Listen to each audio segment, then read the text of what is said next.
All right, again, if you could just mute yourself.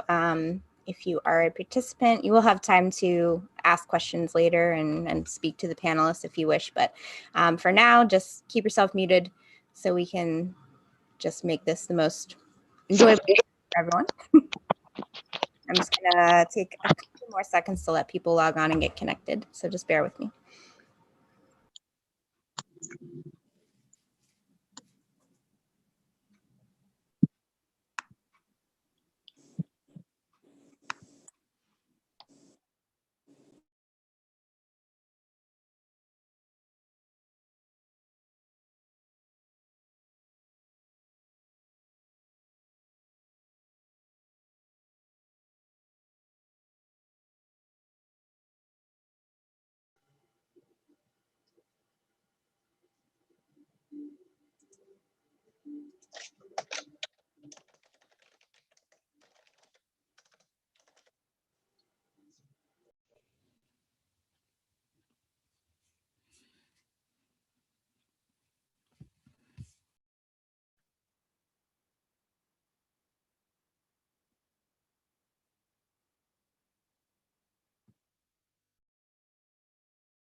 Geneva, you're muted. Thank you, Mary. Wow, I'm glad that I was muted for all that. Okay, wonderful. Sorry about that. So all I was saying is welcome to everyone on Zoom, Facebook, and YouTube, wherever you're joining us from. Thank you all for being here with us today. My name is Geneva Blackmer, and I'm the Program Director for the Interfaith Center located at the Miami University campus in Oxford, Ohio. And today we celebrate the annual United Nations observance of World Interfaith Harmony Week, which provides a platform throughout the month of February when all interfaith groups and other groups of goodwill can come together in mutual understanding, harmony, and cooperation. The premise of World Interfaith Harmony Week affirms that interreligious dialogue helps us work towards cultivating a culture of peace. As such, aspirations of peace and harmony are common, recurring themes among World Interfaith Harmony Week events and, generally speaking, within the interfaith community at large. But what does aspiring towards peace actually look like? Often peace is seen as this abstract, naive, and perhaps even unattainable ideal that we rarely see tangibly reflected in the real world. And when considering our social and historical baggage, this criticism and skepticism is quite valid.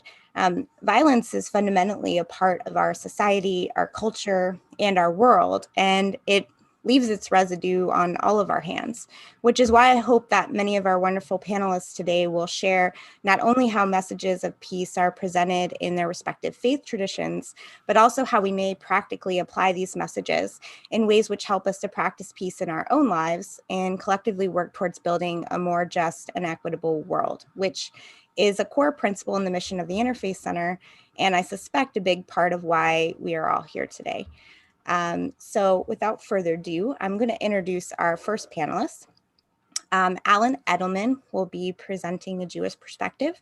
He attended the Jewish Theological Seminary in New York City, where he received his master's degree in Jewish education. He also holds a master's degree in education and policy and leadership from the University of Kansas. He has served as the executive director of the Central Agency for Jewish Education of Greater Kansas City and a committee of the Jewish Federation, and is on the board of directors for the Midwest Center for Holocaust Education. He is the current Jewish director and vice chair of the Greater Kansas City Interfaith Council.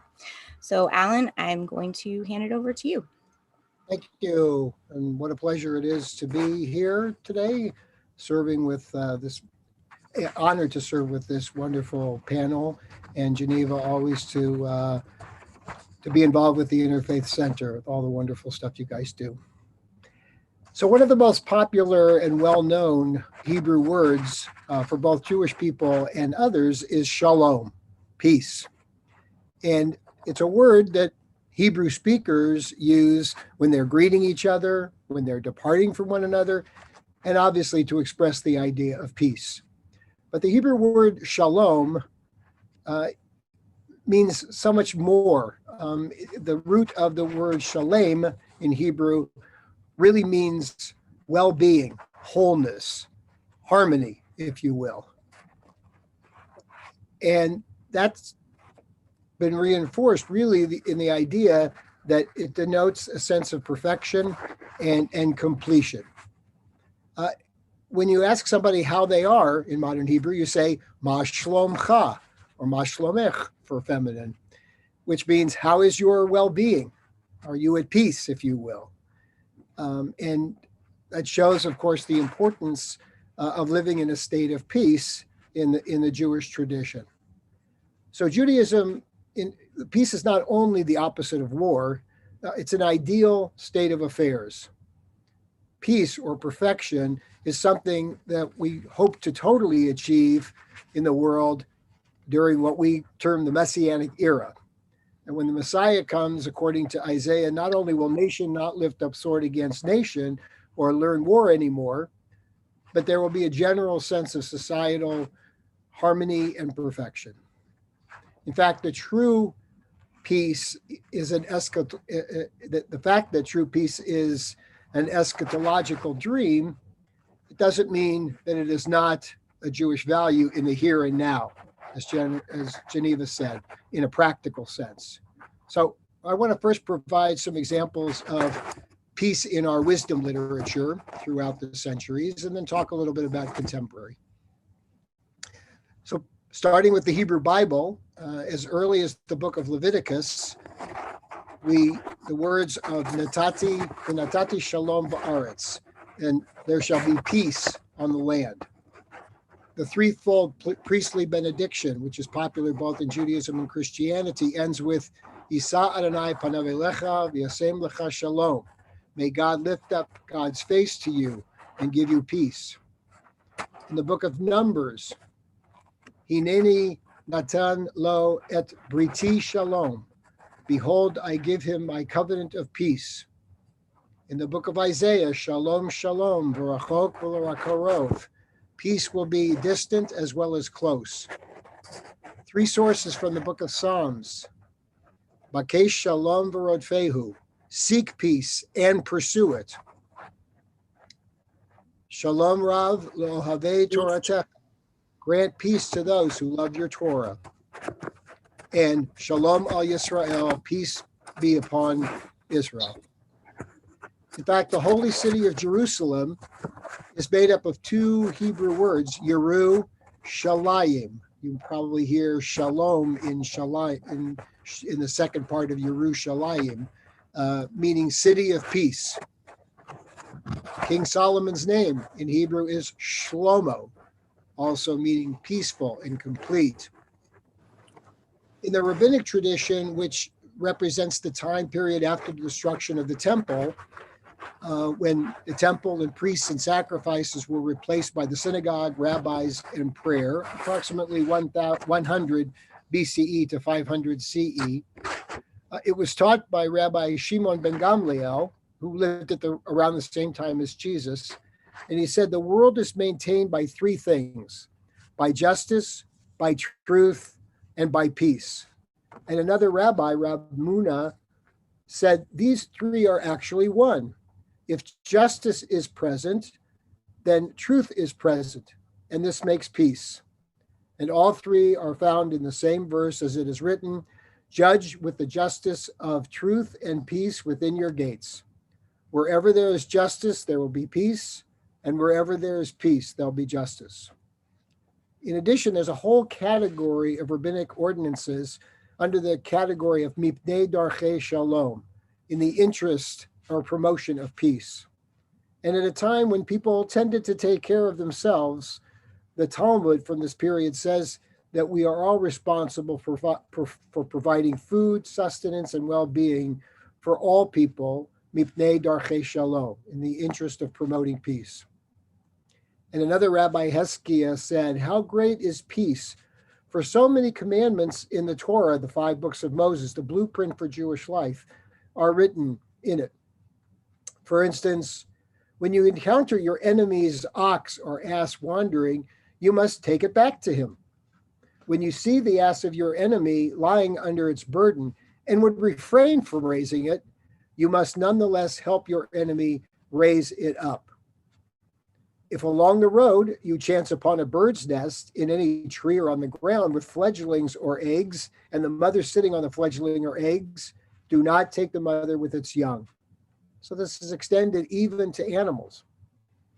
When you build a new house, you shall make a parapet for your roof, so you do not bring blood guilt upon your house if someone should fall from it. Even in construction, we think about peace. For when a commandment comes to your hand in order to be fulfilled, you are obliged to do it with peace. As it is written in Psalms, seek peace and pursue it. Seek it where you are and pursue it in other places as well. And Hillel, one of the great rabbis of this period, said, be among the disciples of Aaron, loving and pursuing peace. It is said that if you really want to know what a faith tradition values, read the prayer book. And perhaps nothing exhibits more in the importance of prayer than the fact that almost every major Jewish prayer, the standing prayer, the Kaddish, the priestly benediction, and even grace after meals, concludes with the appeal for peace. The Ikeda, which is the standing prayer written by the rabbis containing 19 benedictions and also for silent devotion, the priestly benedictions from Leviticus are part of this, and 3 times a day we say this prayer, 5 times on the Day of Atonement, when it's chanted aloud.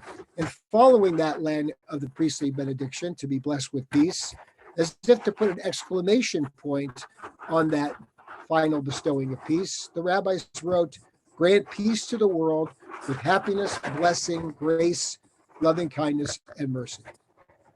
The Kaddish, which is a prayer that's recited throughout the service and following the death or the anniversary of the death of a loved one, the words of that prayer concludes, may the one, meaning God, who brings peace to the heavens, bring peace to us and to the entire world.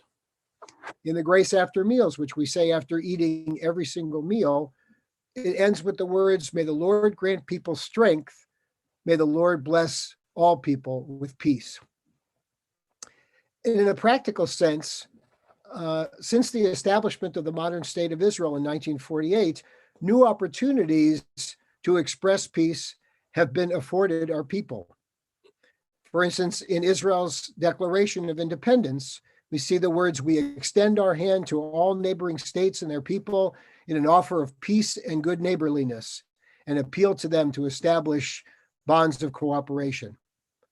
In the prayer for the state of Israel, which is said each week on the Sabbath, on holidays, dear God, bless the state of Israel, spread over it the shelter of your peace, grant peace unto the land, lasting joy to its inhabitants.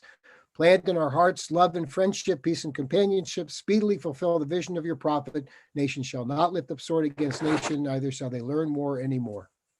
So in conclusion, the Hebrew word shalom comes from the root meaning completeness as well as peace, which comes when we feel whole. So when there's peace in Jewish terms, there's calm, security, and a general feeling of physical as well as spiritual well-being. It doesn't just mean there's not war or conflict. Peace is so important a concept in Judaism that Jews have a religious obligation to pursue it.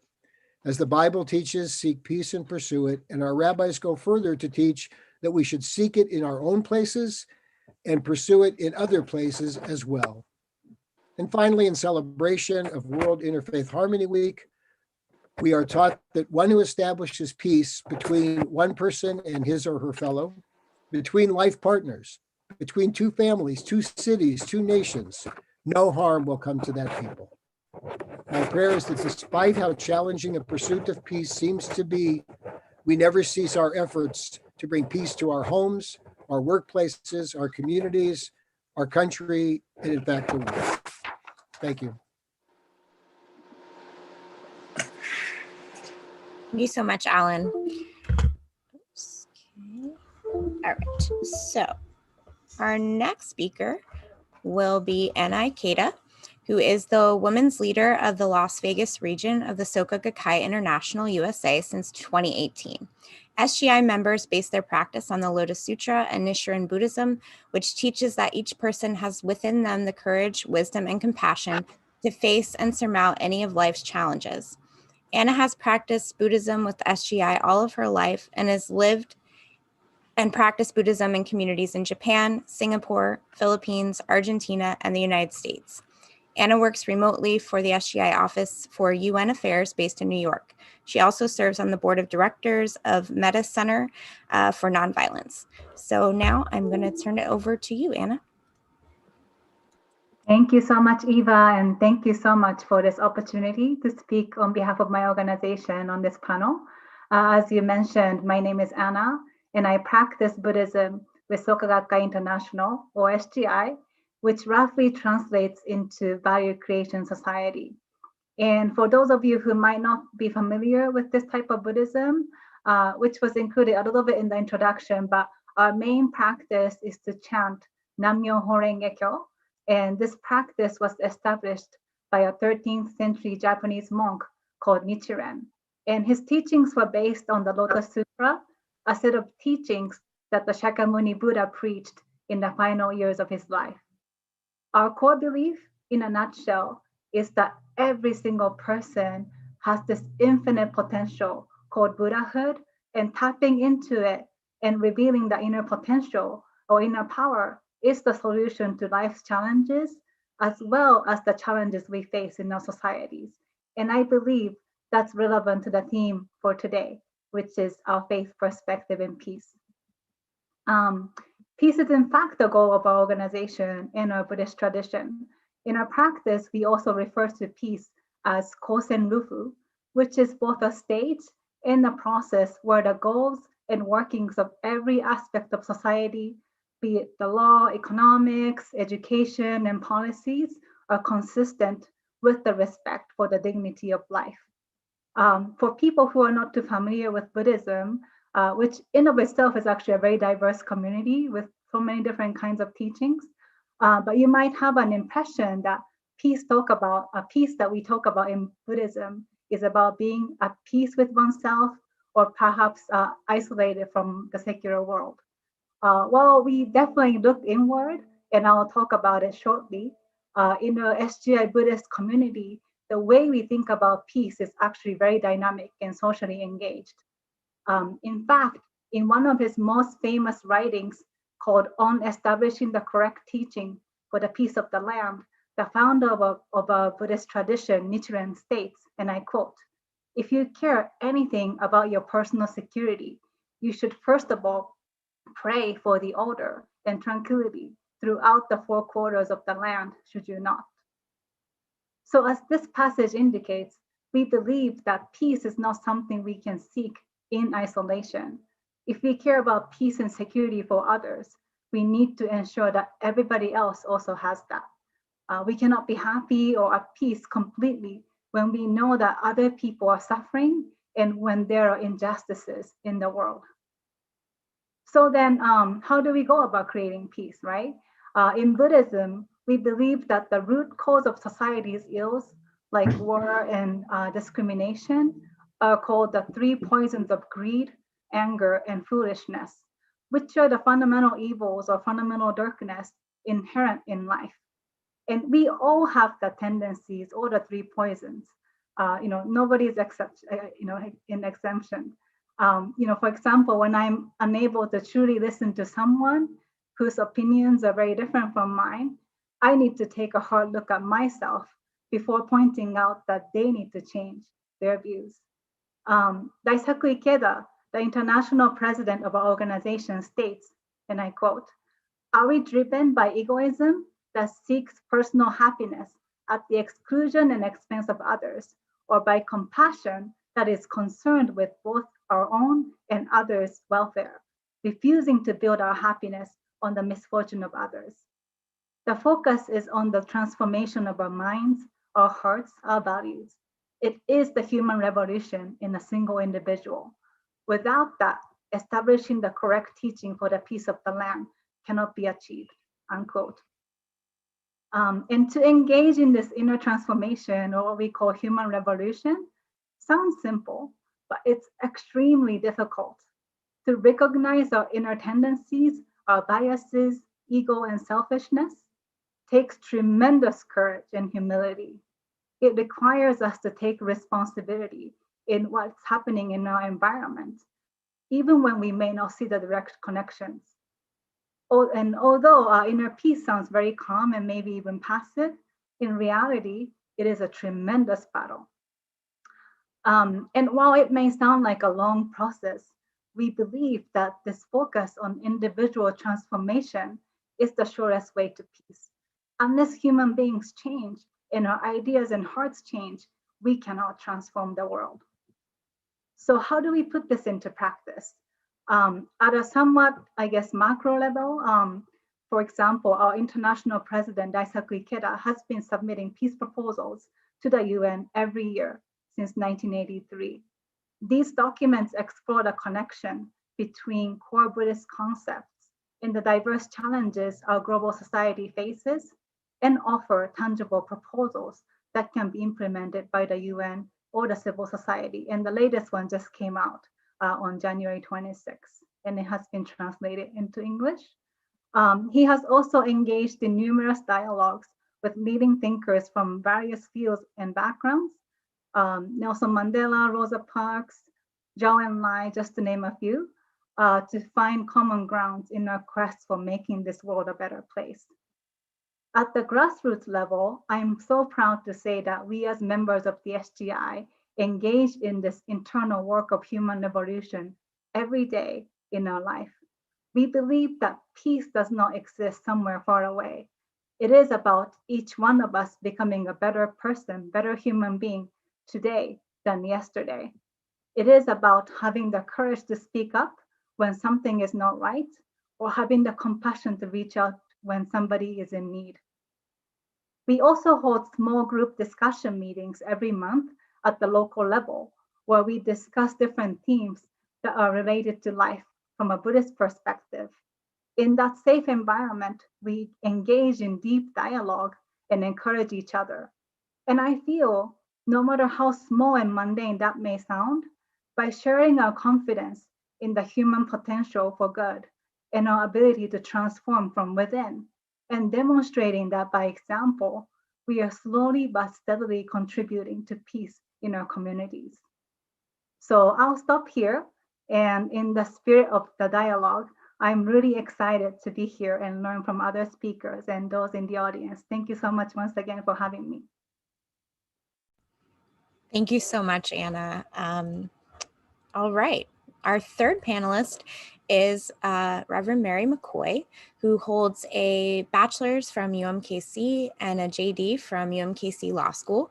She is the founder and president of Cultural Crossroads Incorporated, a nonprofit 501c3 organization which conducts multicultural education with a focus on the commonalities among peoples. She was ordained in 2006 through the Alliance of Divine Love, an international interfaith ministry, and follows an earth-walking path in the service of evolving spirituality. She currently serves as secretary for the Heartland chapter of the Alliance of Divine Love and as an at-large director for the Greater Kansas City Interfaith Council. So Mary, I'm going to turn it over to you. All right. Thank you, Geneva. I'm glad to be here today. Thank you, everyone, for being here. In order for the world to live in peace, we have to all carry peace in our hearts and in our everyday actions. In President Biden's inauguration speech, he quoted Abraham Lincoln's remarks about the Emancipation Proclamation, that my whole soul is in this act. The drive to peace requires nothing less than this from all of us, that our whole soul must be in the act of peace. There are only two requirements made of a minister of the Alliance of Divine Love: a belief in the power of divine love and the charge to act in the greatest degree of love for all concerned in all things. Acting in the greatest degree of love can be challenging at the best of times. These days, it can be daunting. It is now more important than ever because our extended community seems to be stretched beyond the ordinary by the pandemic, by racial injustice, by politics and pseudo-politics, by old hatreds and new fears, by new fears and old hatreds. An example, though, is that we do have ability to change this. For instance, have you actually realized how much our daily work, our daily words have been changed into violence. We use words like armed with the facts, bite the bullet, half-cocked, rapid fire, under the gun, numerous others. Our daily language has become permeated with these and similar terms. It's actually created a situation that is the opposite of the newspeak of Orwell's 1984. In that book, the totalitarian government erased certain words to discourage free speech. The words rooted in violence have been added to today's common language in such an extent that we become unknowingly complacent with the idea of violence and living in a violent world. When we become inured to the language of violence and the pervasiveness of violence, we permit our society to become more violent, and fear can be a self-fulfilling prophecy. I would ask that you think before you speak, and think more about changing it. For one thing, don't ever say you're going to shoot someone an email. You're going to send them an email. You do not need to use the language of violence. In our ministerial materials, we read the following: love is the only reality. The greatest degree of love, then, is that which is held in the highest perception of good. If you constantly strive to choose the greatest degree in your perception, you will see deeper and higher degrees of love until you are one with divine love. The greatest degree of love requires mutual giving and understanding of others' needs. Your perception of love will broaden until you see and become one with the constant outpouring of love. We already know that while we cannot control what happens to us, we can always control our reaction to what happens. Just as our lives are what we believe to be true, so will our future be what we jointly envision. If we look at the world with awe and to the future with hope, we can make that future come true. We have control. We may think that we have no control over anything. We can always control our reactions. On an individual level, for example, we can choose to be generous in traffic. Realize you have control of the situation when someone tries to cut into your lane. You can use that control to either fight back and refuse to give up your place on the road, or you can choose to graciously allow them into the lane. The effect of this simple act is to immediately reduce both your stress level and the stress level of the other driver. You're no longer fighting, you've taken control of your situation. Admittedly, the other driver probably thinks he's won a point in some unknown game. Regardless, the chances are much less that that other driver will continue to drive so aggressively that he will cause an accident somewhere down the road, or will arrive at work in such a state of anger that he picks a fight with the first person he meets. So with one simple act, you've elevated your day and his day and the experiences of the people you'll both encounter throughout the day. Thinking of the other driver can also give you some possible insights into the life of another. Is that person's life really so depressed that the only achievement he can imagine is to get in front of you on the freeway? If so, say a silent prayer for your life and thanksgiving, and say a silent prayer also for that driver, as he probably needs it. One cannot live both in fear and in peace. Only living in love will bring peace.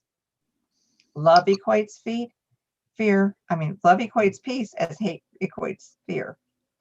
In almost any circumstance, you can substitute the word peace for the love, and the meaning will remain the same.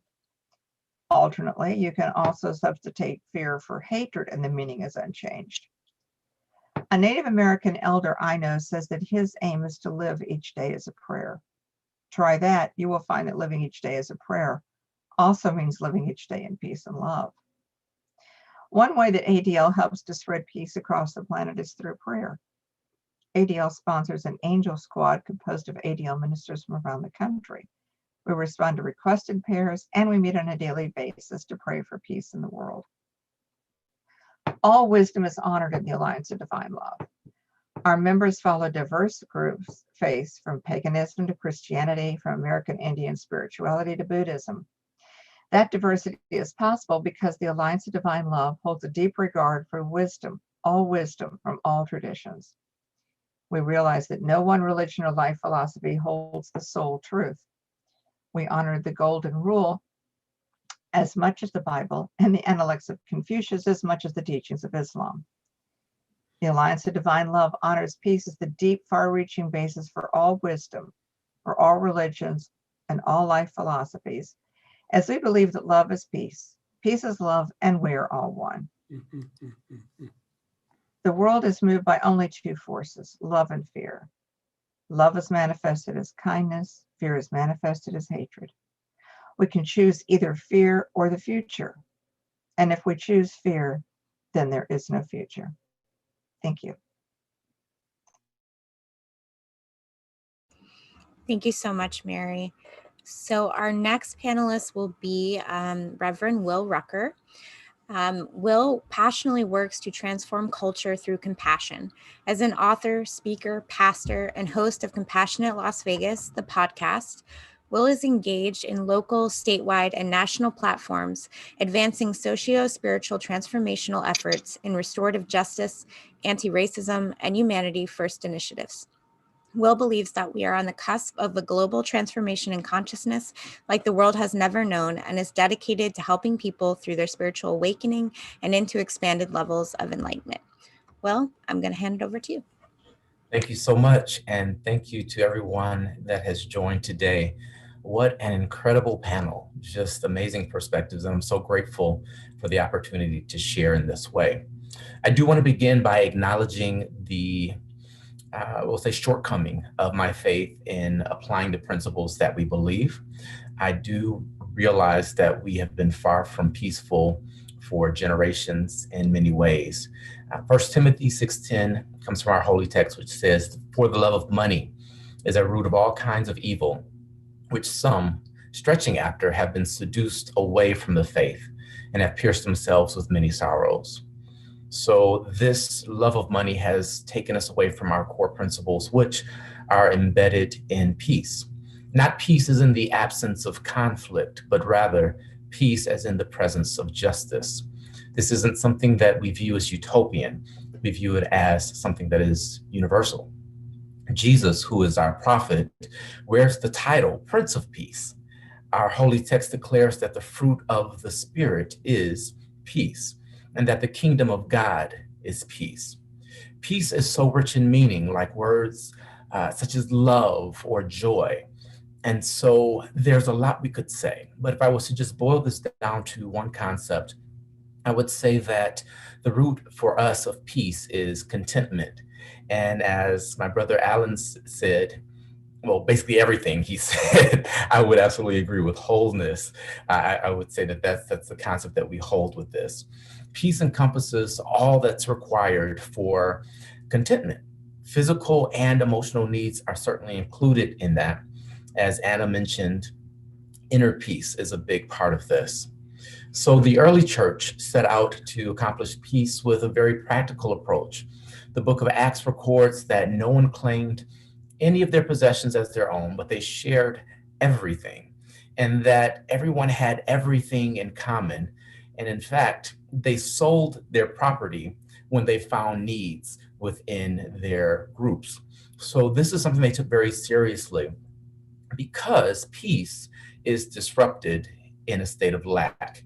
As was mentioned previously, fear is one of the things that moves the world.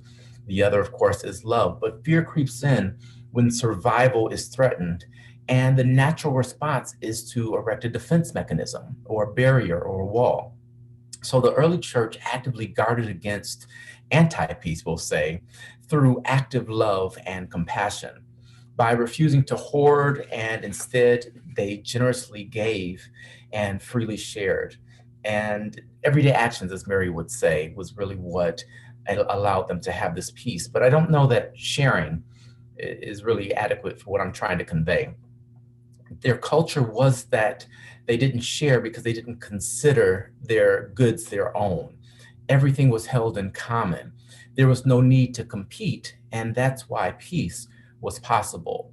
So the first gift that I believe Christianity offers in this conversation on peace is one of mindset. It's a mindset where we acknowledge our common humanity, our shared home, and we operate not just as neighbors or not even as roommates, but really as one family. So as a result of this mindset, there is action, restoring justice where it has been lost.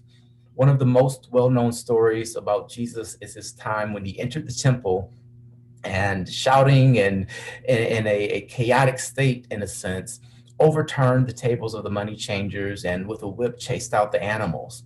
And he said, "My house is a house of prayer, but you're making it a den of robbers."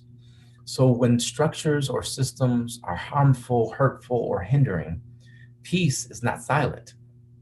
The story of Jesus in the temple relates to my opening from 1 Timothy regarding the roots of all kinds of evil, which is economic injustice. Peace is the presence of justice. As the revered Christian pastor, Dr. Martin Luther King Jr. said, "Injustice anywhere is a threat to justice everywhere." We are caught in an inescapable network of mutuality, tied in a single garment of destiny. Whatever affects one directly affects all indirectly. Now, Dr. King's letter from that jail was one of the most profound statements on the Christian view of peace that I have ever encountered. He addressed the mindset that we've just talked about, and I consider that an enlightened view. We're all one. But he also addressed the importance of direct action to ensure that we preserve peace or enact peace where it's missing. So to put this second gift of Christianity plainly, if it's broken, fix it. I know it's super simple, right? But that's peace. If it's broken, fix it. I was talking to a friend recently about the idea of accountability and how businesses can blame employees when they have failures. And I told him that one of my mottos in the business world is, did it wrong? Do it over. And many times we treat each other like tests where you get one shot at this. If you hit the submit button, that's it. There's the grade and there's no chance to correct the wrongs. And that leads me to my last gift, which is repentance. Repentance begins with the recognition that something went wrong. The beauty in repentance is that it also offers a chance to make wrongs right. If we were in theology class, I would explain that repentance comes from the word metanoia, which means to change your mind. More deeply, it means to change your mindset or change your operating system. So peace from a Christian perspective doesn't ignore or justify injustice in the world, nor does it cast blame or judgment. It simply acknowledges what's wrong and actively works to bring peace. While Christianity, again, has fallen short of peace in many instances, I fully acknowledge that. I do believe that the principles that it's founded on, that birthed this sect, offer something we can all appreciate and embrace. And I'm thinking that the scripture says, how can we love God who we can't see and not love our brothers and sisters who we can, could also be applicable to this. How can we be at peace with God who we can't see and not be at peace with our brothers and sisters that we can? So to sum this up, firstly, we are one humanity. Everything we have, including the resources of our planet, are intended to promote the thriving of us all, and that is how we live in peace. When something isn't working, we fix it. And lastly, we admit our mistakes, we take ownership and change the system so that we all thrive. I thank you for your attention and for questions that have come in, and I look forward to sharing more. Thank you so much, Will. Such beautiful words spoken by all of our panelists so far. Next, we will hear from Reverend Kelly Isola, who holds a Bachelor of Arts in Anthropology and Archaeology, as well as a Master of Divinity, and draws from these rich and varied sources in her numerous forms of ministerial work. As an ordained Unity minister, she is a master of creating transformative retreats, rituals, ceremonies, and meditation as catalysts for spiritual transformation. She's a certified master in polarity thinking and is passionate about helping people intentionally leverage the wisdom of polarities and paradox found in nature and in humanity since the dawn of time into conscious, active use for the healing and benefit of all people today.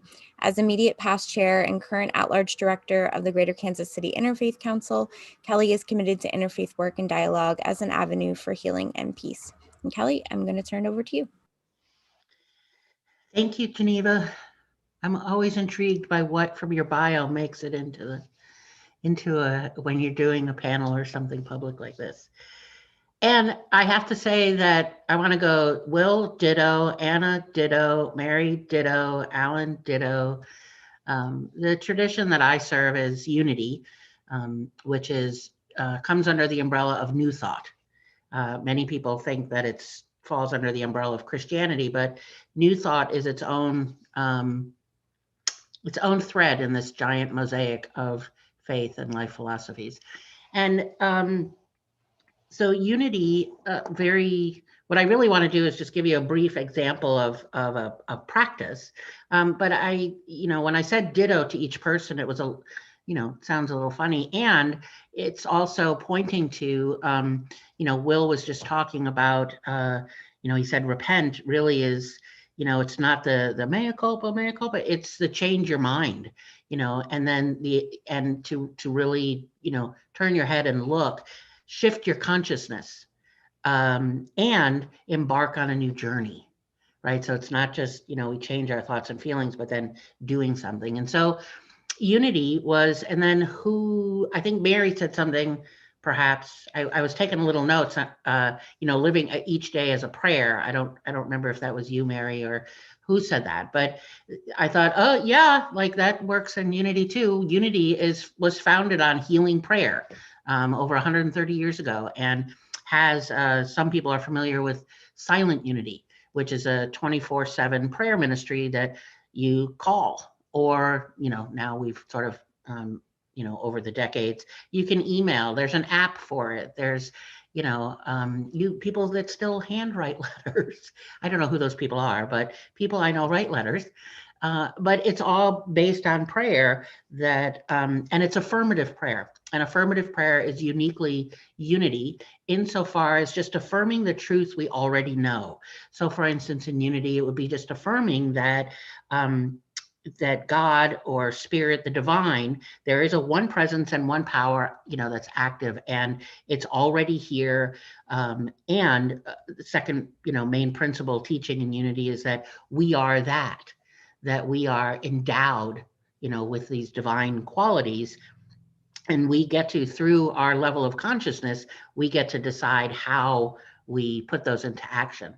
So when Will talked about the repent and changing the mind, I'm like, yes, that's our practice, is to look at our thoughts, our consciousness, and where is our thinking and our feeling? Our thinking and feeling natures go hand in hand, but where are those getting in the way of of being what it is we want to see in the world? And so I was just completely intrigued by everybody. I'm like, wait, no, keep talking. I don't need to talk anymore.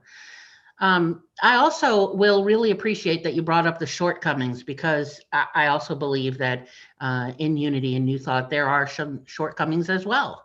And what can have a tendency to happen is people just, you have a movie like The Secret, and everybody goes, oh, just change your thoughts and you'll get what you want. And it just doesn't work that way. There's more.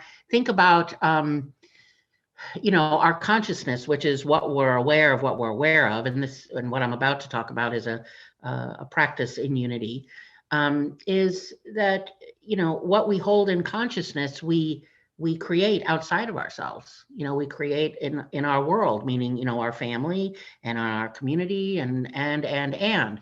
So when people say, watching, say, the riot at the Capitol, or other things that have gone on for several years, and someone goes, that's just not who we are. My response is, that is who we are. It's just not the totality of who we are. But let's be clear that is who we are. Otherwise, we wouldn't be seeing it in front of us, right? So in unity, we would say that what we're seeing is the outpicturing of what we hold in consciousness, what we're thinking and what we're feeling. And it's this interior and exterior. So we have a practice in unity that's, it's called denials and affirmations. And denial is an old word. It doesn't mean a psychological denial, but rather it's about being able to look at the power that we give to our thoughts and feelings, and releasing that. And so the example I would give is, if you think about it, you don't get a clean garbage can without emptying it, right? I mean, it's a little gross maybe as an example, but think about your kitchen, right? You don't get a clean kitchen unless you know where the dirt is, right? And so go cleaning it. So the process of getting a clean kitchen or, cleaning the garbage can is first you have to identify what needs to be removed. And the same is true of our consciousness. The thoughts, we have a lot of unexamined, unconscious assumptions, thoughts and feelings. They go together, they're connected. And science is playing this out and showing this to us. Other words for it is unconscious bias, right? There's a lot that's running underneath that operating system that Will was talking about. So the first thing that we do, the practice in unity is to acknowledge the negative thing. So I'm just gonna, I just want to share my screen real quickly, just as an example. I want to use a real life example. Sorry. And thinking about what we hold. So first we have to acknowledge the negative thing or the that we're holding in our mind, the thoughts that we're holding. And then the next step is to actually, sometimes we have a tendency, we recognize the thought that's negative and often about ourselves. So the next step is to just love and accept ourselves just as we are, that in all our good, the bad, and the ugly. And then we have a practice of give no importance or power to the thought that we're having or the feeling that we're having. What we have a tendency to do is to give all this power. Oh, I shouldn't be thinking that way. I shouldn't be feeling that way. And every time we do that, we just reinforce what we don't want. And so as an example, I know a lot of people, including me, who have this thought that I'm not good enough. We believe I'm not enough or I'm not good enough, that somehow I'm unworthy or, the sense of inadequacy.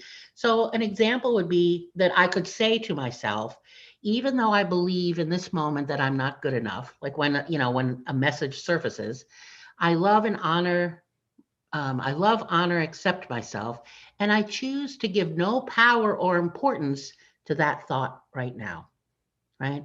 And then so that's sort of the denial part. I got to know what's in the way, right? Like cleaning a window so I can see a little clearer.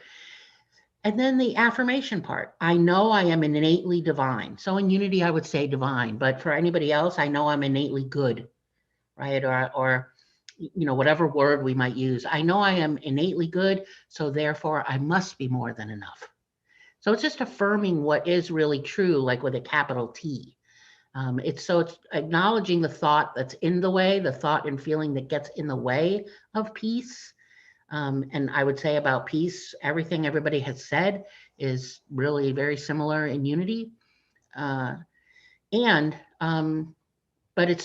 because it's an inside outside job, I'm going to start on the inside, that even though I believe I'm not good enough, and you can even add in, I give myself large doses of grace. We got to let ourselves off the hook, right? And then we can affirm the truth of our being. I'm innately good, and therefore I have to be enough. I'm lacking nothing, right? Which allows me to then move forward and be that which I want to see in the world. So that's, the drive-by of unity, and just a small practice that we, it becomes part of a prayer practice, and to acknowledge what I'm holding here so that what I'm out picturing, what's outside of me becomes something different. And then the only other thing that I would say about peace is that I think it's really important, and this was mentioned, Alan, brought it up, how I heard it, was that peace looks a lot of different ways.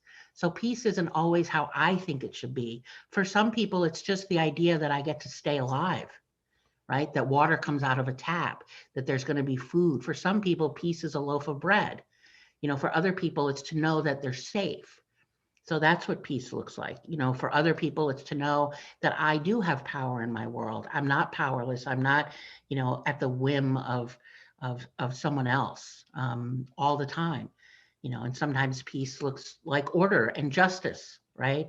And that we can thrive and we can grow and we can express our gifts. So peace is always can be a challenging thing because it can look like different things for different people depending on their life conditions and depending on you know, their operating system and how they've been being and their life experience. So I'm gonna pause. I'll stop there. Thank you.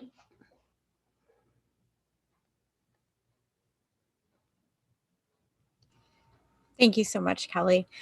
Sorry, couldn't get unmuted for a second there. So now we're going to open up for a Q&A and for comments. We have actually already received some questions in the chat. So I'm going to go ahead and just open that up with one of those questions we've already received. And you're welcome to add more questions in the chat, or if you would like to ask one of the panelists a question directly, if you could just raise your hand, let me know that you have something you'd like to say. So we do have a larger group. So the first question will be for Alan. Do you see sincere efforts now being made by believers of other faiths, particularly Muslim and Jewish, for peace? Yes, thank God. I can answer yes. I think that really since 9/11, and our Muslim brothers and sisters have really been under a similar gun that many of us. Sorry, Mary, to use that expression, but unfortunately, it's true. It's not a phrase. But the anti-Semitism, the racism that our country has seen has also come to our Muslim brothers and sisters, and that's kind of, in a way, drawn Jewish people and Muslim people together, particularly as we sometimes don't necessarily feel totally at home in this country when many people would promote white supremacy, European white supremacy, as the basis of this country. So that's brought us together, and those of us who are working toward peace in Israel and Palestine also have something in common to work toward as Muslims and Jews. And I had the great privilege right before everything closed down last February to participate in a Jewish, Muslim, Christian pilgrimage to Israel and Palestine, where we spent the day visiting the sites holy to the three traditions, which brought great understanding to all of us. And then in the evening, late afternoon and evening, meeting with Israelis and Palestinians, Jews, Christians, and Muslims who are working grassroots toward peace. So I think the answer is yes. Thank goodness. Long way to go. Thank you, Alan. The next question we received is for Mary. Would you agree that our world has lost its appreciation for the value of divine attributes like kindness and sincerity, and consequently, its ability to sense the Holy Spirit of all faiths? I would say that they probably, not that the world has lost it, but that it is not maybe considered as important as some other attributes. I have to hold to the hope that the world has not lost it, that we see every day instances of maybe small areas where people are giving, where people are loving. I think it is incumbent upon all of us to make this greater and to stress the divine by whatever name you want to give it. If you think that the divine means God, that's fine. If you think that the divine means love, that's fine. If you think the divine means peace, that's all right too. But the idea is to work for that and to hold that in your heart and to work every day to be a witness of that. Thank you, Mary. Will, question for you. Would you agree the founders of all faiths provided high standards of morals and ethics which can help us to create bridges for world peace? I absolutely would agree with that. I would say that the founders of movements typically don't set out to be founders of movements. That's kind of the first thing. But the reason that they're able to create such momentum and ripple out into the world the way they do is because at a minimum, they have at least understood higher principles, if not embodied them. And so they are all really eating of the same fruit, drinking the same well, whatever you want to put it. It's all one source. And it's just different flavoring that comes out based on who they are as individuals. I do think that sometimes in translation, things aren't understood in the way the founders may have understood them or may have taught them. And so that creates some divides because we tend to say what works for me is the only thing that works, instead of recognizing this worked for me and what's working for you can work for you. And it doesn't take away from the truth that I hold or the reality that I inhabit. So just a simple answer to the question is absolutely. And I think if we embrace what is truly presented by the faiths, then it's unity, it is peace, and we'll see a more whole world as a result. Thank you, Will. We have a question that's addressed to the entire panel, so anyone who feels compelled can jump in. Would you agree that we must move beyond pursuing intellectual negotiations to an appreciation of how appreciation of our mutual spiritual awareness can enable a deeper and more realistic peace? If I could just ask you to repeat that one more Sure. time. That's what I was going to ask. Yeah.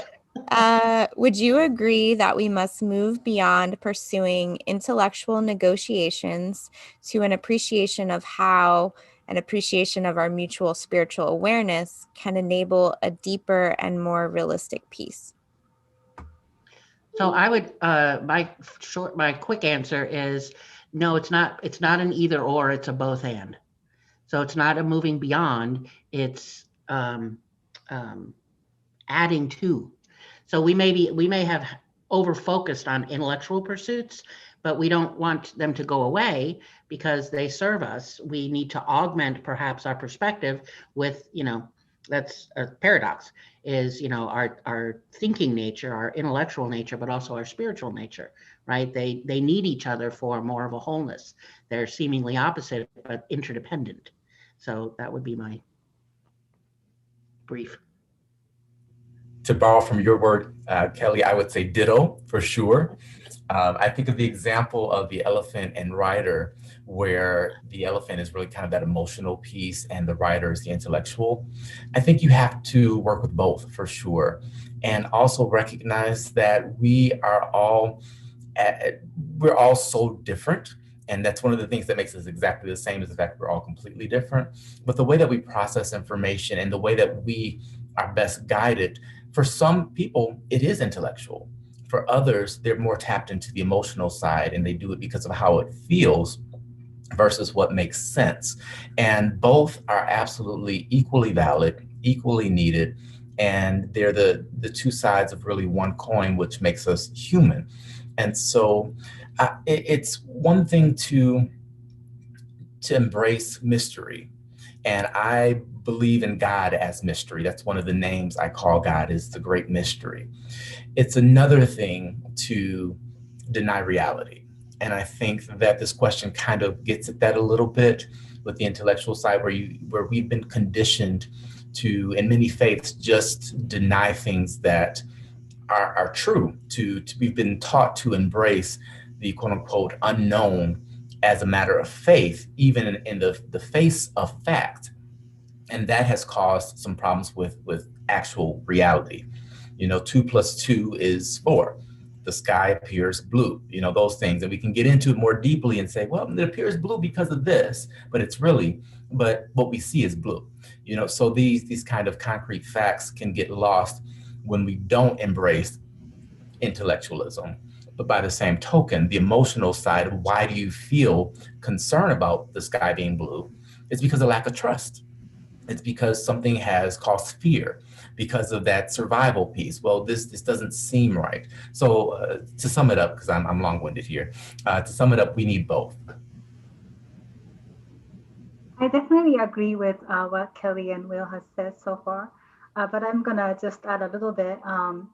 I definitely see what you were saying, that there's no separation, they complement each other, but at the same time, I think there is a danger in over-relying our intelligence and intellect.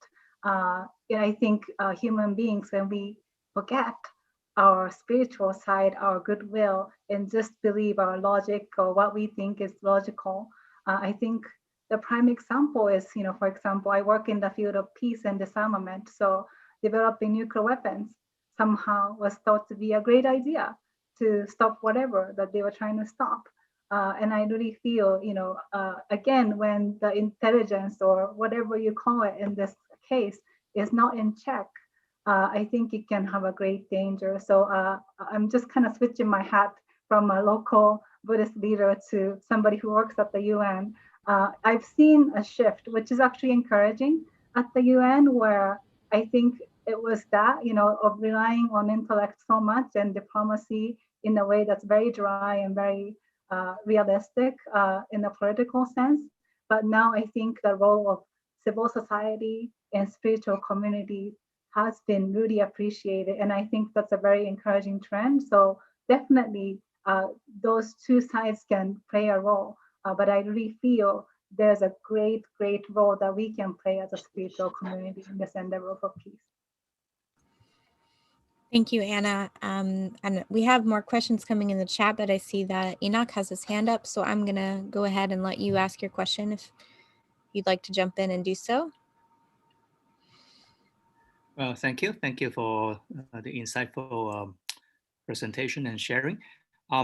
Yes, one thing that maybe I say a little bit, I'm from a Confucian tradition, but I'm also a Jesuit in the Catholic tradition.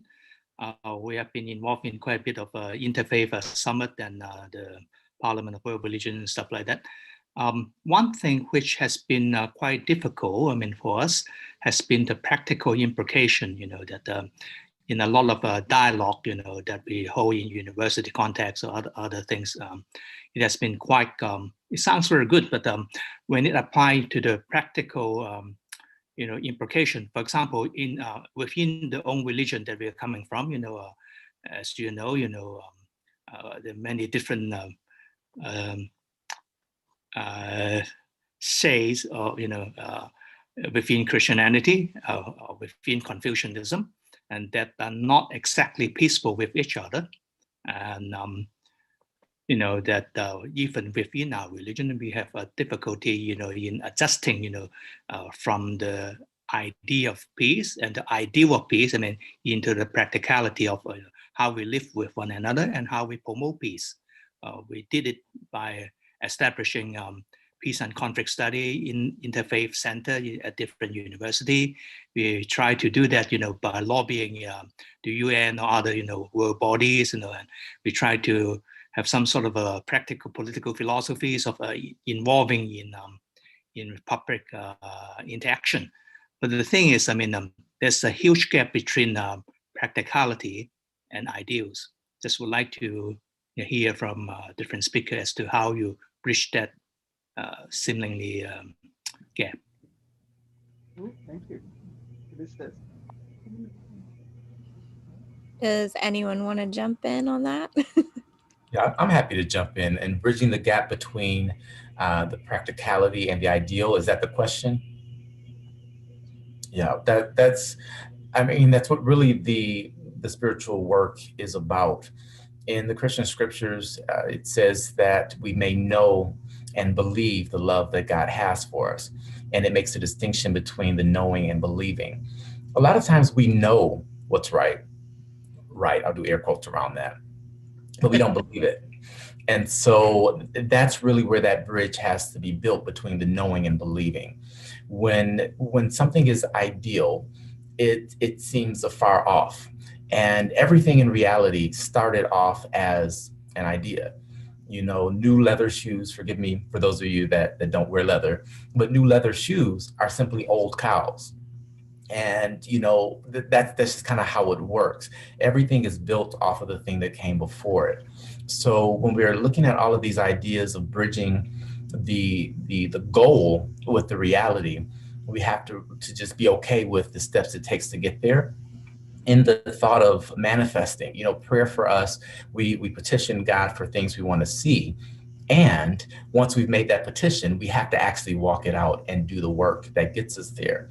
So it's not something that happens in an instant necessarily. Sometimes it can, but typically what happens is the idea or the petition is placed out there into the ether, and then we build to see it come. So we have the idea for a massive cathedral, but that doesn't manifest for 2 years and 200 people building this, 10 hours a day. And I think that's the same for this principle. We know the end goal, but getting the collective consciousness to the place where we all can embody this end goal is a process. And it requires patience, perseverance, persistence, and a lot of love. And I would only add that in the case of conflict, when we're talking about conflict between peoples, the need to seek first to understand, then be understood. And that's been one of the most difficult things. After our trip to Israel and Palestine, we were told to go home and talk to people, not who agree with us, but people who disagree with us, and try and share with them why our perspective is the way it is, ask them to accept our perspective, and then we would come to understand their perspective. That's the only way we're going to get through so much of the conflict that exists, and there's too much of it today. The thing that I would add to Alan's is a lot of my work is around conflict transformation, which means the energy of conflict is really creative energy. We just are not very skilled at harnessing it and using it for our good. When there's conflict, there's something wanting to be born, there's something wanting to be birthed, and where we get into trouble is we can't hear each other. So as Alan said, to understand. And what I try to tell people that I work with, whether it's students or it's in the middle of a conflict, is that peace takes longer. So I have to be willing to come at it from a consciousness of wisdom and compassion and do the work. So, otherwise it's just a good theory. Is it really possible to have peace? Yes, it is. It just takes a while. So the example I was using of, changing our thoughts and feelings and shifting consciousness, it's not a one and done. I have to keep doing it, and then I have to keep putting feet on it. So it's always like interior to exterior. And then, coming back, I get triggered again and there's more conflict. I don't get it. So I come back in and I do my inner work and then go, move back out. But it's always having to put feet on what it is I believe. Otherwise, it's just, it's just a good theory. So I think, Geneva, you have some other questions coming in? Yes, so there are some other questions that have come in through the chat. First one is directed towards Anna or Will. All speakers mention that the foundation of peace is in well-being or inner peace, which seems to me to be very personal, and the danger for people of faith is to stay at that level, a personal peace. How can we use our traditions to move beyond the personal to a communal peace?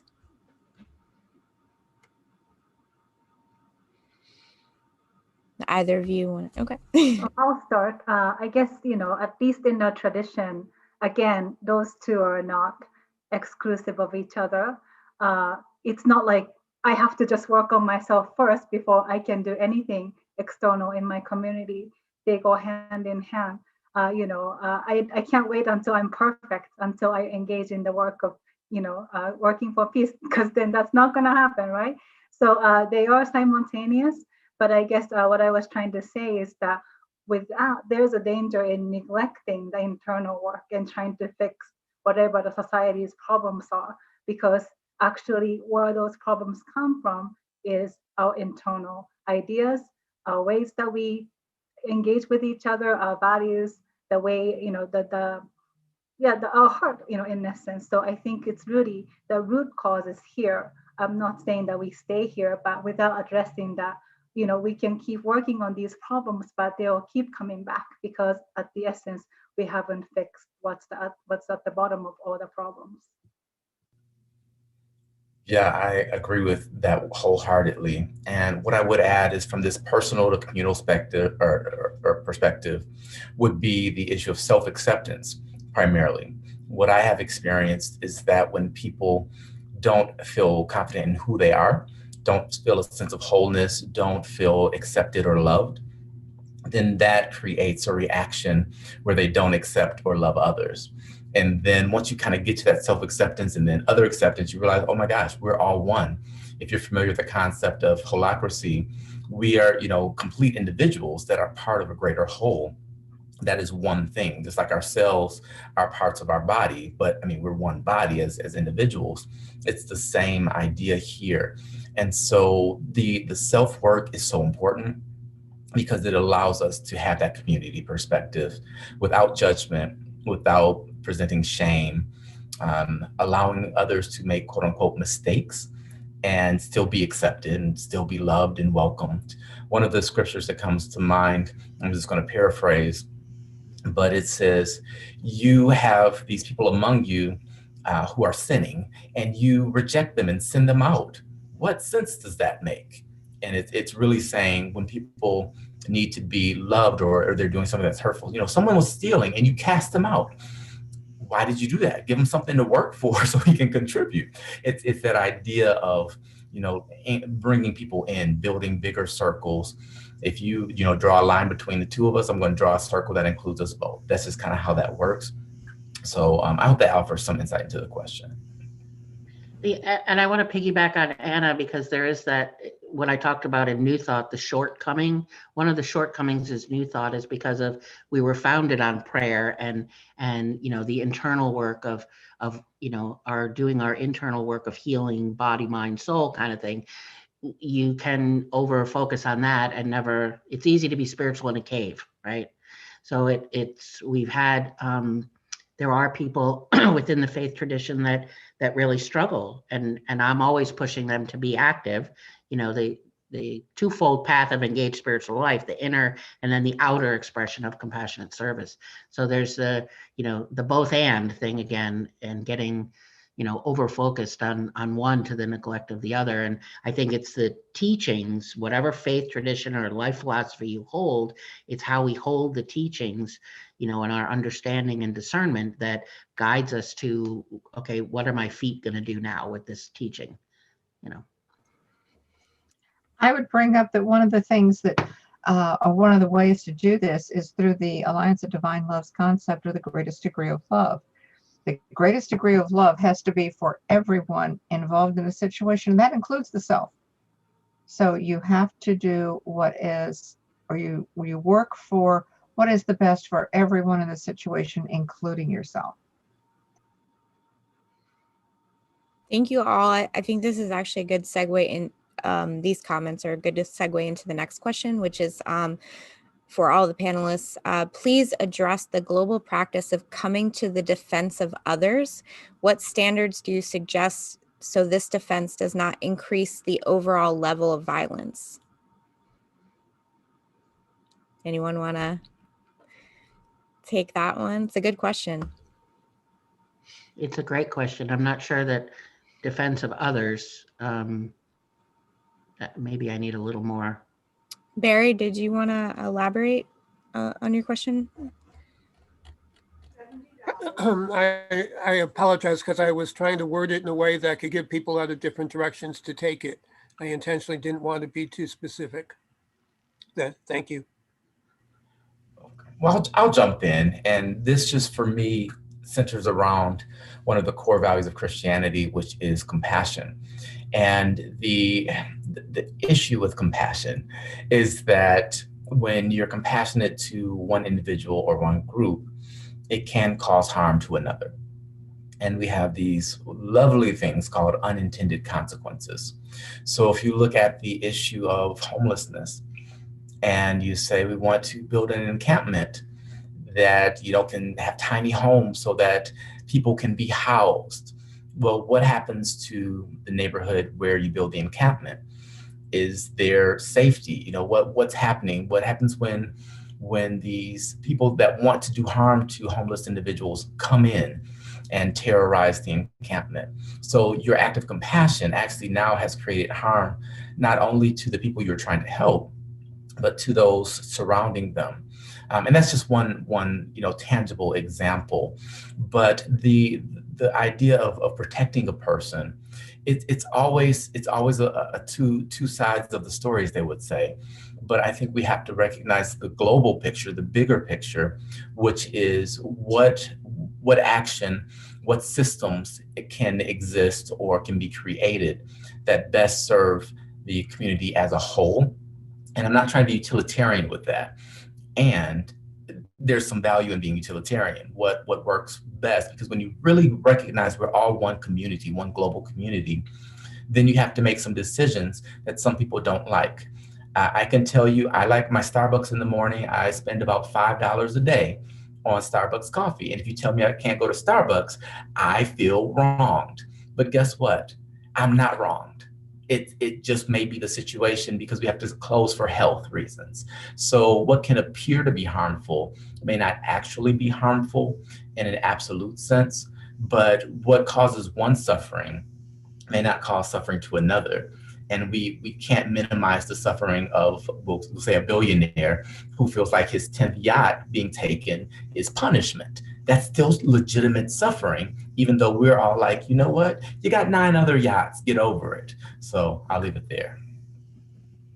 And I think that by bringing in the stakeholders in any situation, the more stakeholders you bring into a conversation, especially if you're trying to resolve a challenge, the more you're going to have that opportunity to hear those different voices and help to make sure that the thing that you're trying to resolve takes in all the different opinions, because there are lots of different sides to every story, but they can be addressed. And I think by coming together, we see people better understanding. One of the organizations we met with was Mothers Against Violence, and these were Palestinian and Israeli moms who both lost children in the conflict.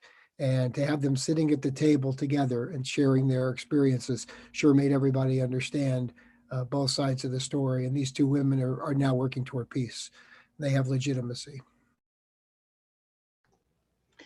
And I will just add, Barry, when Geneva offered the question and defending someone, one of the first things that came up was, because it's really alive within unity and New Thought circles, because there is such an emphasis on everyone is welcome, everyone's perspective is welcome, and where the struggle is and where the idea of defending someone is, can I defend someone who very clearly is working to keep, systemic racism intact? And I just, because I'm watching people around me defending that belief system, and some of them are in front of me on a Sunday morning service, and I struggle with it every single day because there's a belief, within my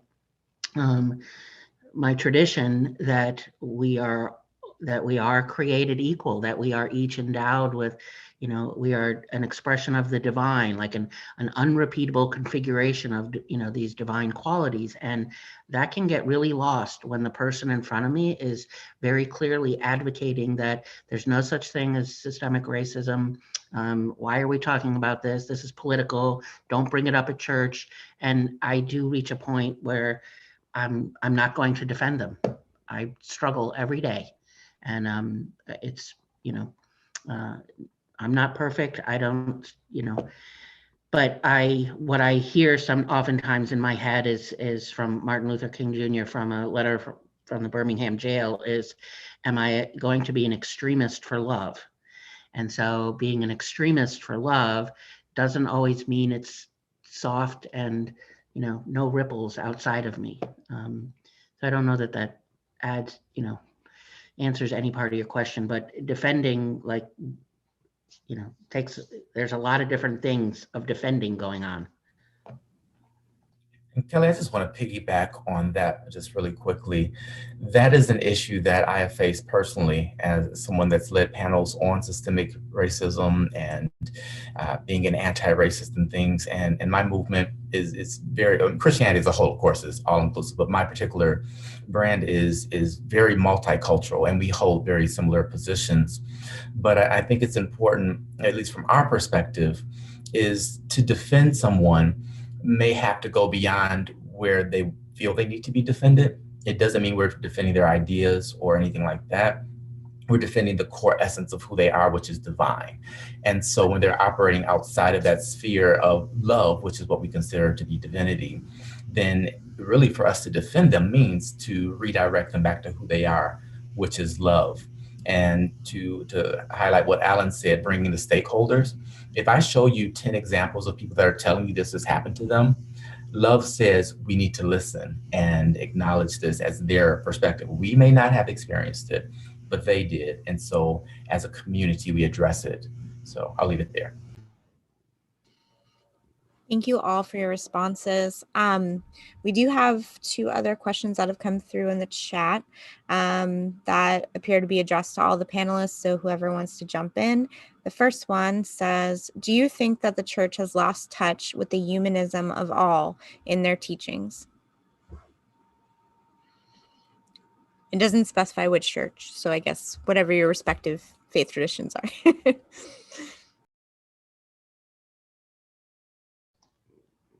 I would say no.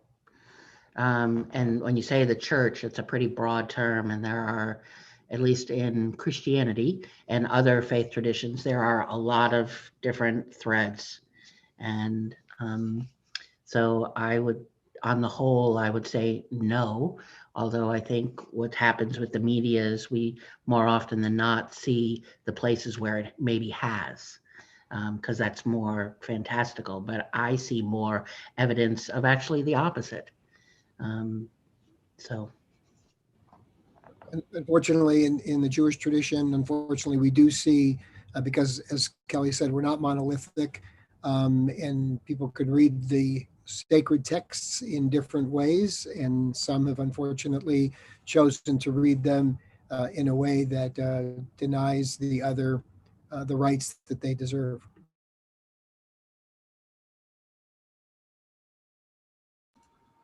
Did anyone else have anything to add to that before I move on to the next question? Nope. Okay. So the next question, again for all panelists, what do you think about nonviolence activism?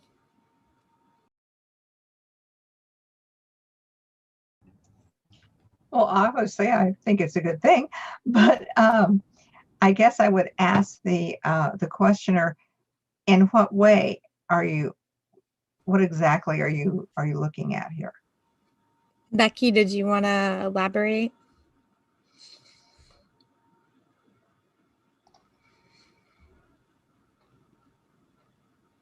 I'm assuming this is Becky Newland, who is the Interfaith Center chair. Are you there, Becky? You have to unmute.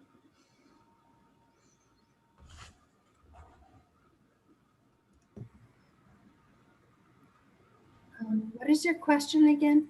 What? She's asking in what way? Just a little bit more definition on your question.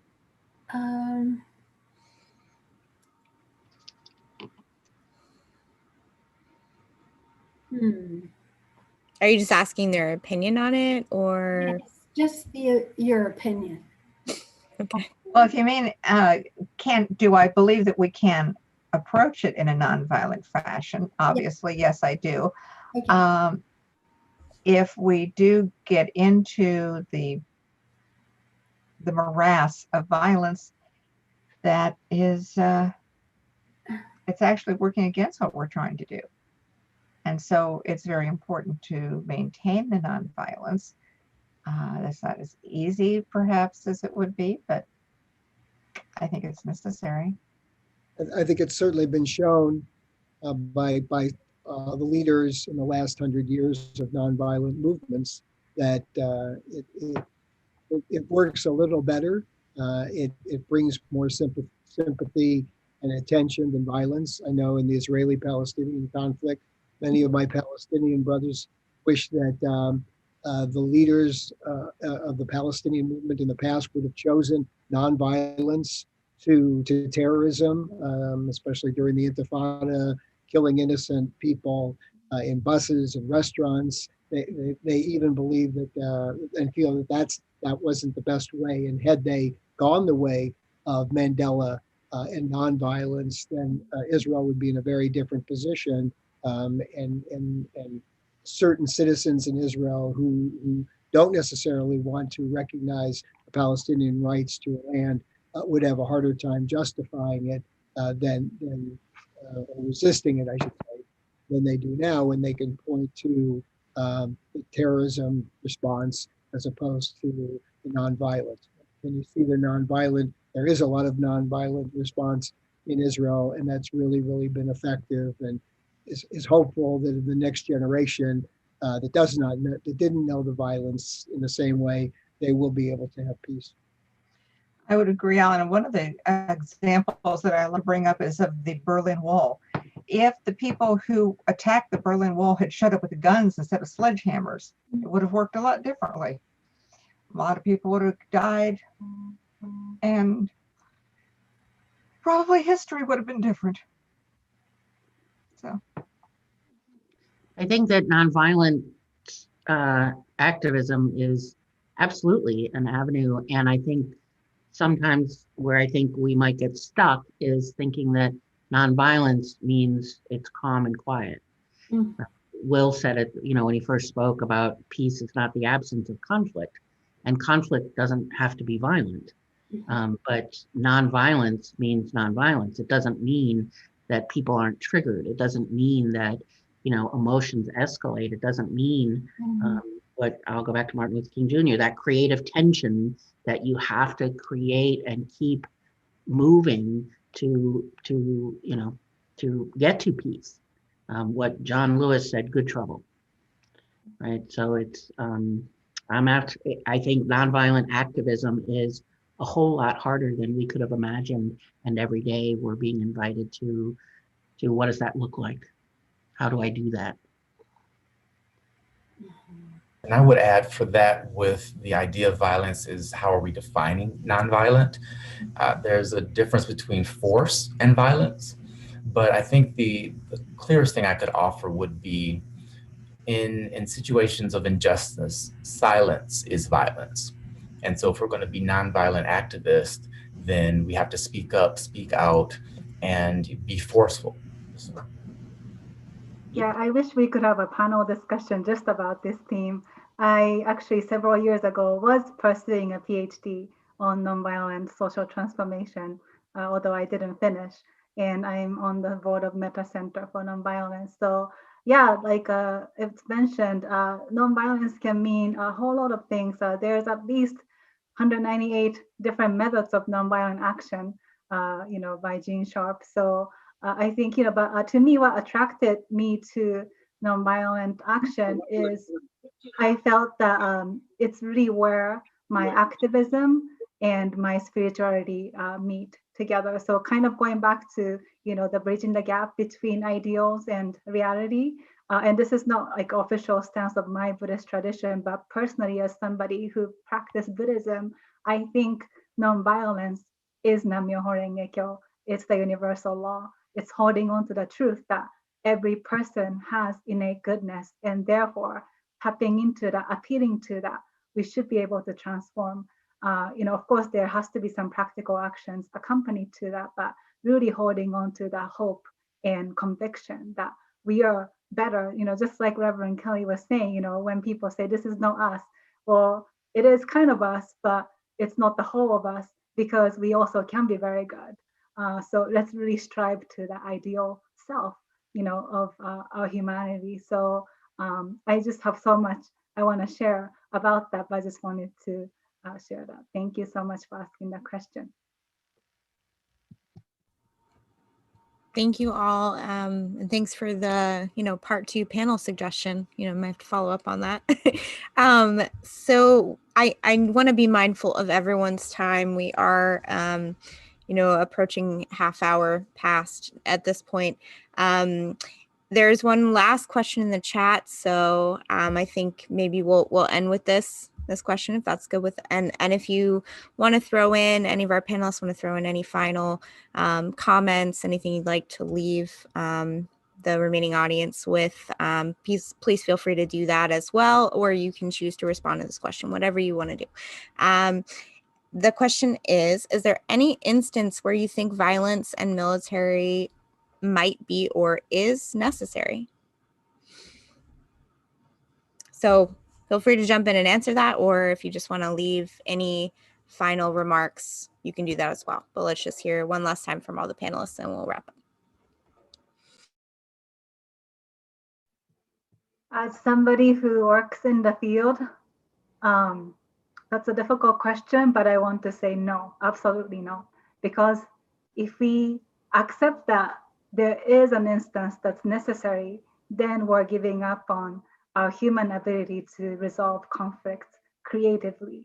And I want to believe that no matter how complex the situation, sometimes because of historical relationships, many generations of conflicts, misunderstandings, whatever, I know it's not simple and not something that we can resolve right away just because we have this ideal, but we cannot give up. We have to be better than having to invest in violence and military might to resolve any issues. I just think that's not where we want to go. So as kind of an aspirational answer, I want to say absolutely not. Now, Ed had brought up self-defense as a question, and I would agree that there are instances where perhaps that seems to be the only response. Although I would say that what we really have to do also is, and maybe Kelly, this is where you can give us some insight, is look for more instances of conflict resolution where it's not necessary to always bring out a gun. It's not necessarily to strike someone in order to resolve the conflict. That's why I use the term conflict transformation, because it's not about managing it or resolving it, but transforming it. And I don't have an answer to the question. I've wondered, well, if someone's attacking me, and the same thing, Ed, in self-defense, and yet I listen to Anna and I'm like, no, that. So I don't have a helpful answer. Well, that's a helpful answer right there. And I would only add, I mean, we saw it on January 6th, the attack on our Capitol. And I guess had there been more defensive measures, had the troops been there before all those people attacked, or we had known maybe there wouldn't have been as much violence. So I think as a way of defending a situation, not being more responsive to potential danger, and hopefully we won't have to use our guns, because those people who are want to perpetuate violence against us will see that we are ready for them and possibly discourage them from moving forward. This is a big one for me. The question is so rich. The ideal is no, there's never an instance where violence, particularly military violence, is something we should accept. My teacher says that if someone strikes you on the cheek, turn the other cheek. And so for us, this is, and his example was self-sacrifice, quite literally. So that's the goal. That's where we want to get to. But the practicality of it is, I tell you what, I have a little tiny dog. He's a Yorkie. His name is Pee-wee. And if you come after Pee-wee, I may get a little less nonviolent. It's just, I'm still not quite in practice where I am in ideal. So the scriptures say, blessed are the peacemakers, for they are the children of God. And I think that's what we should be aiming towards. Military is so complex, and sometimes presence of a weapon deters violence. And so we have to acknowledge that, and then recognizing where people are in their consciousness. You can't go into a tribal community, and what I mean by tribal is mindset, they're together in that way, and try to reason. That's not where they are in consciousness. So whoever's the strongest is going to provide the most peace. And across the globe, we're all at different places in what is practical for our societies and whatnot. So my key, and I'll say this is really my summary of what I believe peace really means, is ending poverty, ending hunger, ending the sex trafficking, ending all of these things that are absolutely possible within our grasp right at this moment. Everyone should have clean water. Everyone should have electricity and internet access. All of this is 100% possible where we stand today. And so if we end that, the global consciousness shifts dramatically in one fell swoop. And then the need for military might then disappears, because we're now all in a place where we can actually use our brains and not go into that fight or flight mode, which is completely natural, completely human. But we can actually get into a realm of self-actualization where we're pursuing higher goals and arts and culture and really being loving human beings to each other. So if we provide prosperity to the globe, which is possible, we can also then demilitarize the globe.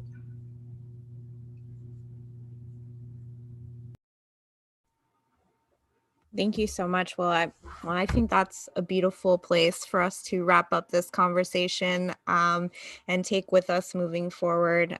So thank you all for joining us today on Zoom and Facebook and YouTube, and to all of our panelists for sharing their insight and for just being here in celebration of World Interfaith Harmony Week. I hope you'll continue to follow programming at the Interfaith Center, and as well as tune in to all of the upcoming programming that's happening around the globe right now under the umbrella of World Interfaith Harmony Week in the United Nations. So thanks to all of you for being here, and have a great afternoon or evening wherever you are. Thanks. Great. Thank you. Thank you so much, everyone. Thank you, Eva.